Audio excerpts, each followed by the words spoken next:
I've thought about this moment for so long, wondering when, if ever, I would have the courage to tell the story, to admit everything I've done, everything I've allowed to happen. But before you start, I want to ask you to listen, not to judge. I'm not looking for sympathy, and I'm certainly not asking for your approval. We listen, we don't judge. I'm not proud of what I've done. I feel sick to my stomach even writing these words.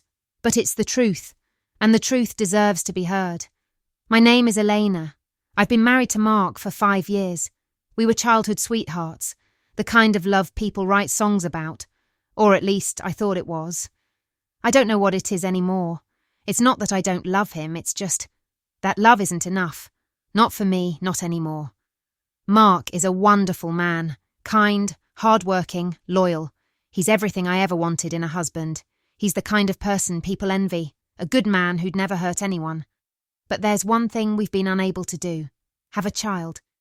For the first few years, we didn't think much of it. We were busy with our careers, living our lives, but as time passed, something started to feel off. As each month went by and I wasn't pregnant, I could see it in Mark's eyes, that quiet disappointment, the way his smile would falter when we'd go to family events, surrounded by cousins and friends with their kids. He never said anything, but I could see it. He wanted a child, our child. It's not that I didn't want one either. I do. I wanted to give Mark what he wanted. But nothing ever happened. It's like we were stuck in some kind of cruel limbo, and no matter how many tests we did, no matter what treatments we tried, nothing worked. You might think I'm being melodramatic, but when you desperately want something that feels like your purpose, you begin to lose yourself. And that's exactly what happened to me.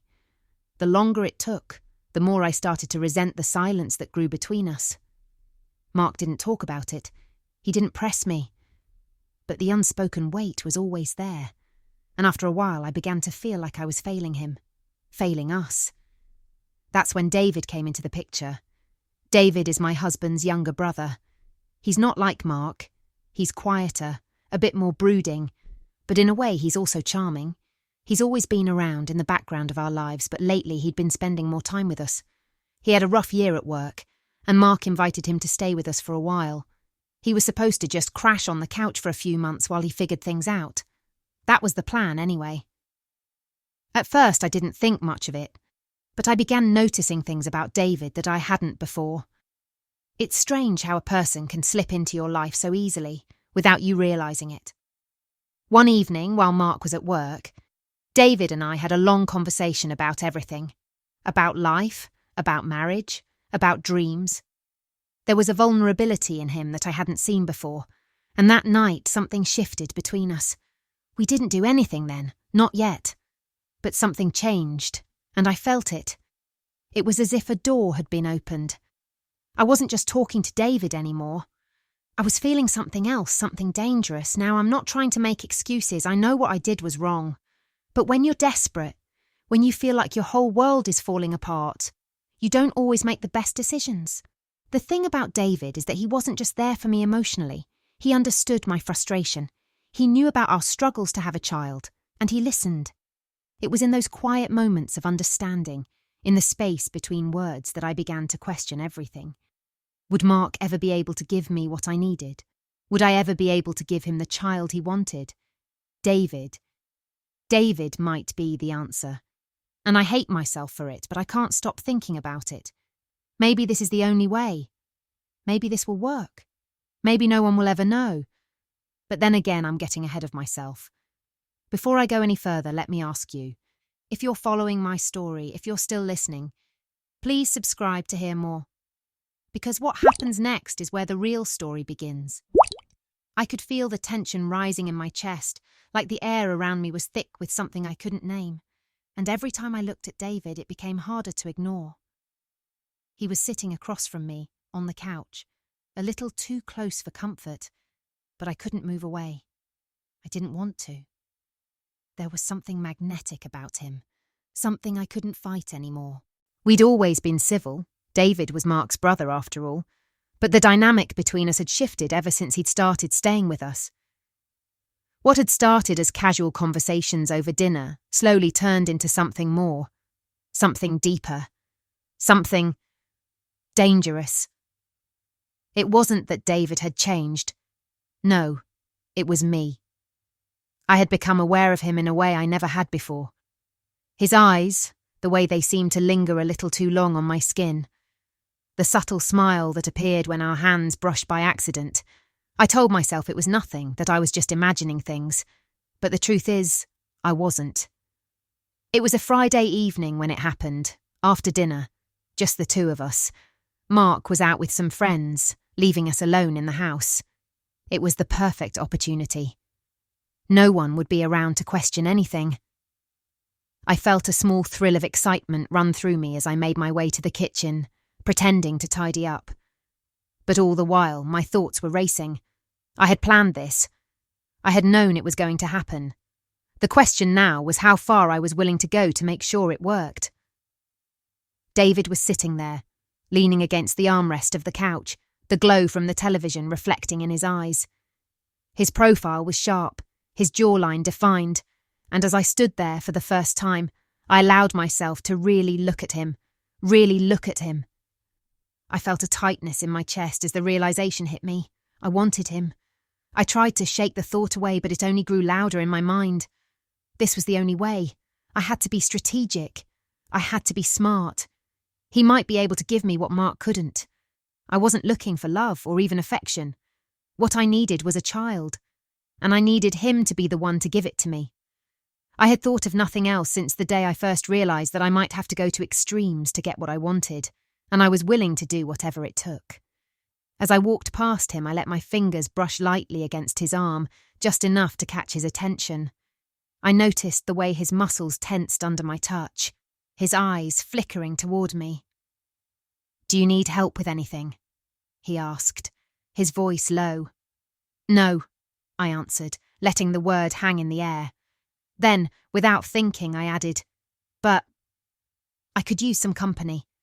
His gaze locked onto mine for a moment. I couldn't read him. He was good at hiding his thoughts, but there was something in the way he looked at me that told me he was intrigued. I leaned in closer, just enough so that the heat of my body was noticeable, but I didn't say anything. I let the silence build, hoping he would say the words I needed him to. Finally, he spoke. "Eleanor, you seem distant lately. Is everything okay?" Everything was perfect, I wanted to say. But instead I let out a small, almost imperceptible sigh, as if I was lost in thought. I feel lonely sometimes, I confessed, even though I knew it wasn't entirely true. The loneliness wasn't from Mark. It was from me. From my own unmet desires, the ache I felt deep inside me for something more. Something I couldn't share with him. David's eyes softened. "I'm here for you. You know that, right?" I nodded, but I didn't want him to be here in that way. Not as a brother, not as someone who was there to comfort me. I wanted him to be here in a way that would fulfill the emptiness I had inside. Then I did something I hadn't planned. I took a step closer, so that my body was almost touching his. The warmth of his presence was intoxicating. I could feel his breath against my neck, could smell the faint trace of his cologne. It was like everything inside me was screaming for this, for him. I placed my hand lightly on his chest, feeling the steady beat of his heart under my palm. He didn't move, didn't pull away, and that was the moment I knew I had him. "I've been thinking," I whispered, my voice low and seductive. "Maybe I could take what you have to offer." David was silent, his eyes moving from my hand to my face. I could see the hesitation in his expression, but it wasn't enough to stop him. I didn't give him a chance to answer. Slowly, I leaned in and kissed him, softly at first, as if testing the waters. His lips were warm, firm, and he didn't pull away. Instead, he deepened the kiss, his hands sliding to my waist, pulling me in closer. It was everything I wanted and more. But it wasn't enough. It wasn't just a kiss that would make all the difference. I needed him to release in me, to leave something behind that I could hold on to. I needed him to give me what Mark couldn't, and what I couldn't get from anyone else. "Eleanor," he said, his voice low, almost guarded. His eyes flickered briefly to the floor, but I could see the tension in his body. I could see the way his gaze shifted to my lips. I didn't waste time. I walked over to him, my steps slow, deliberate. My hand grazed his shoulder as I sat down next to him, close enough that he could feel the heat of my skin. I let my fingers trail along his arm, drawing his attention to me. "I've been thinking," I said, the words falling from my lips with just the right amount of intrigue. "About us." He stiffened slightly, but I could see the way his chest rose and fell, his breath quickening. He was fighting it, but I wasn't going to let him back out. Not this time. "You know," I continued, my voice becoming softer, almost a whisper, "what happened between us? It wasn't just a mistake, was it?" David's eyes darkened. He opened his mouth to speak, but no words came out. He was trapped. He didn't know how to get out of this, and I wasn't about to let him. I moved closer, just enough that our legs brushed. The contact was subtle, but it was enough to send a shiver through both of us. I could feel his body responding, his muscles tensing as I leaned in just close enough for him to smell my perfume. "I'm not going to apologise for what happened," I said, my voice firm. "I don't think either of us need to, but I need you to understand something, David." I paused, making sure my words hung in the air, thick with meaning. "What we shared, it's not over." I could see the conflict in his eyes, the hesitance, the internal battle. But beneath that, there was something else, a flicker of desire that he wasn't able to hide. And I knew then that I had him. I was in control. He opened his mouth again, but I didn't give him a chance to speak. Instead, I leaned forward, my lips capturing his in a kiss that was more urgent than the first. It was almost as if I had to prove something, prove to him and to myself that I was the one in charge now. His lips parted against mine, and I deepened the kiss. My hands were on him before I even realised it, pulling him closer, urging him to respond. He didn't fight it. His arms wrapped around me, pulling me into his lap as the kiss grew hotter, more intense. I could feel the heat of his body against mine, the desire that had been building between us. He was losing control, and I was only too happy to help him along. Slowly I began to slide my hands down his chest, feeling his muscles tense under my touch before moving lower. I was determined this time, determined to make sure he did what I needed him to do. His breath hitched as I reached for his pants, my fingers trembling with anticipation. I needed this. I needed him to release in me, to give me the child I so desperately wanted, and I wasn't going to stop until it happened. David didn't pull away. He didn't protest. His body responded to mine, just as I knew it would. He wanted this as much as I did. He just needed to admit it. As I undid his pants, he groaned softly, his hands moving to my back, pulling me even closer. I could feel him growing harder beneath me, and I couldn't help but smile inwardly. This was it. This was exactly what I needed. And just like that, I was taking him in my hands, guiding him. I needed him to let go, to release himself inside me. I needed him to believe that this was what we both wanted, that it wasn't just a momentary lapse in judgment, but something more. He groaned again, his eyes fluttering shut as his hands gripped my hips, pulling me closer as I sank down onto him. The pleasure was intense, overwhelming. But through it all, I stayed focused. I had one goal, and I wasn't about to let anything get in the way. And when it happened, when I felt him finally give in, finally release, I knew I had won. I had gotten exactly what I came for. As I lay there afterward, my body still tingling from the aftermath, I couldn't help but feel a sense of satisfaction. I had done it. And David would never know the truth. It was my secret, and I would keep it hidden, just like I always had. If you're still listening to my story, if you want to know how all of this turns out, please don't forget to subscribe. It's far from over, and things are about to take a turn that neither of us expected. It was all happening so fast. Too fast. And yet I couldn't stop it. I couldn't undo what I had done, even if I wanted to. I didn't want to. The days after that night blurred together, a mix of normality and secrecy. I carried on like everything was fine, like nothing had changed.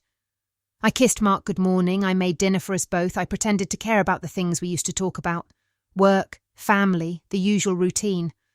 I wore my smile like a mask, hiding everything behind it.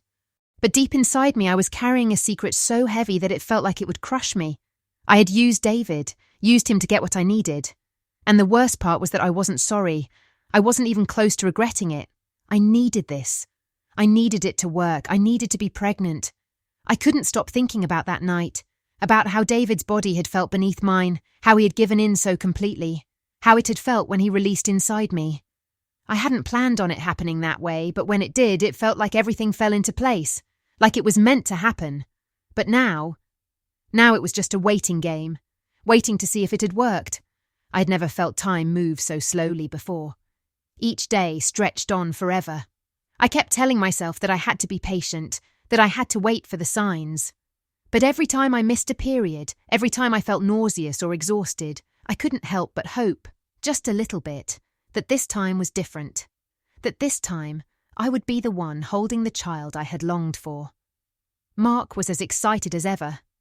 He kept talking about the future, about how our lives were finally going to change. He'd started planning, talking about nurseries, names, baby clothes. I let him talk, let him build this fantasy around me, around us. I didn't correct him. I didn't tell him that it wasn't his child. Not yet. There were moments when I wanted to confess, when I almost told him the truth. But then I would see the joy in his eyes, the hope that things were finally falling into place for us. And I couldn't bring myself to ruin it. I couldn't destroy his happiness, not yet. I needed him to believe that he was the father, even if I knew it wasn't true. It was a Wednesday evening when I first realised that something might be wrong. I had been feeling off all day, tired, dizzy, nauseous. At first, I brushed it off. It could just be stress, I told myself. Or maybe something I ate. But the feeling didn't go away. It only grew stronger. I tried to shake it off as I prepared dinner, but by the time Mark came home, I could barely focus on the task in front of me. My stomach was in knots and my thoughts were racing. I needed to know. Was I pregnant? That night after Mark went to bed, I slipped quietly into the bathroom. I couldn't remember the last time I'd taken a test, but I knew that now was the time. I had to know. I stared at the pregnancy test in my hand, the small plastic stick seeming like the most important thing in the world. My heart raced as I went through the motions, following the instructions as best as I could. I placed it down, watching it carefully, feeling the seconds stretch out like hours. When the 2 lines appeared, bold and unmistakable, I almost dropped the test. I was pregnant. The words felt surreal, like they weren't meant for me. I had been waiting for this moment for so long, and yet, now that it had arrived, it felt like a dream. Or maybe a nightmare. I wasn't sure what to feel. A part of me felt elated, thrilled that my plan had worked, but another part of me felt overwhelmed with guilt. This was David's baby. I couldn't tell Mark the truth. I couldn't tell him what I had done, how I had used his brother to get pregnant. The lie had already started, and there was no turning back. The next few weeks were a blur of secret joy and terror. I kept the pregnancy to myself, unable to share it with anyone. David didn't know. I had made sure of that. After that night, we hadn't talked about it. He hadn't tried to reach out, and I hadn't pushed him to. It was better this way, wasn't it? He couldn't know. He had no right to know. But that didn't stop me from thinking about him. Every time I felt the baby kick, every time I felt a little nauseous or tired, I thought of him. This was his child, not Mark's. It was David's. I had to keep my composure, keep up the act. Mark was more excited than ever. Every day he asked how I was feeling, how the baby was doing, talking about future plans for our family. I smiled and nodded, keeping the truth locked deep inside. But the weight of my secret grew heavier every day. Every moment with Mark felt like a lie. Every touch, every kiss, felt like a betrayal. I wanted to tell him, to be honest with him, but I knew that once the truth came out, everything would change. I couldn't risk that, not when everything was finally falling into place. There were moments, though, when the guilt almost overwhelmed me. I would find myself alone in the bathroom, staring at my reflection, asking myself how I had gotten here, how I had manipulated my way into this situation, how I had let myself believe that I was entitled to what I wanted. But every time I looked down at my stomach, every time I felt the baby growing inside me, I reminded myself of the truth. I did what I had to do. Mark would never know. And neither would David. This was my secret to keep. If you're still following this story, if you want to know what happens next, please don't forget to subscribe. Things are about to get even more complicated. And trust me, you don't want to miss what's coming. I can feel it now. The baby is getting closer. The due date is almost here, and every day that passes makes me feel the weight of what I've done more than the day before. I've never been so conflicted in my life. I could lie to myself all I want, telling myself that I did what I had to do, that I was only being pragmatic, and that the child inside me was a result of a mistake, a fluke of a moment, an accident. But I know it's not that simple. And as the days count down, it's harder to escape the reality that I've betrayed the man who trusts me, the man I married, the man I still love in my own way. I'll never forget the moment I realised I was pregnant. The test results were clear. The 2 lines staring back at me from the plastic stick confirmed what I already knew deep down. This baby, this miracle that was supposed to fix everything, wasn't Mark's child. It was David's. And I did it. I planned it. I seduced him. And I got exactly what I wanted. At first, I convinced myself it was only a temporary solution, a one-time slip. But it wasn't. It was never just that.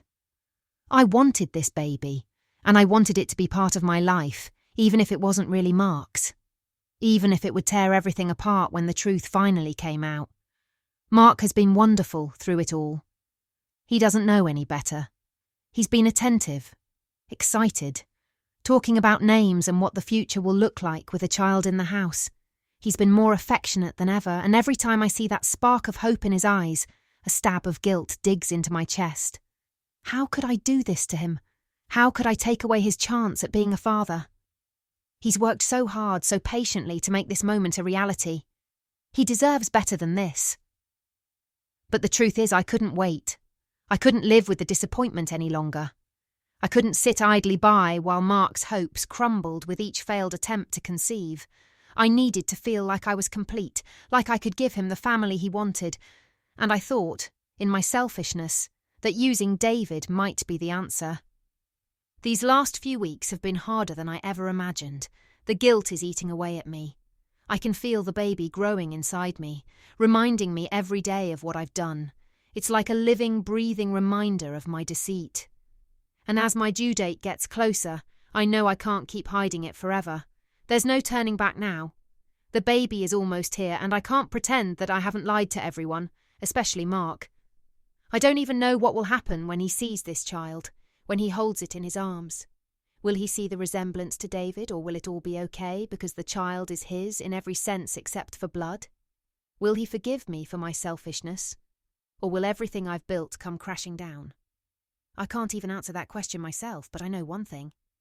I can't keep carrying this secret. I didn't know what else to do. I didn't have anyone to talk to. Who could I possibly confide in?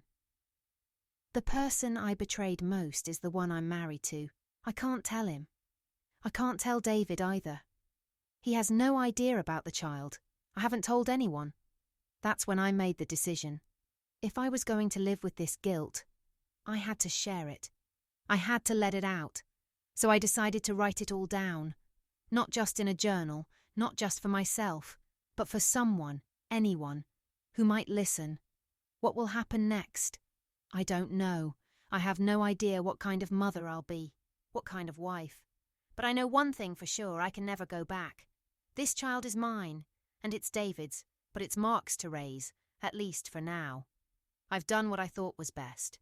And now, I'm leaving this story here for anyone who will listen. Maybe you'll understand, maybe you won't.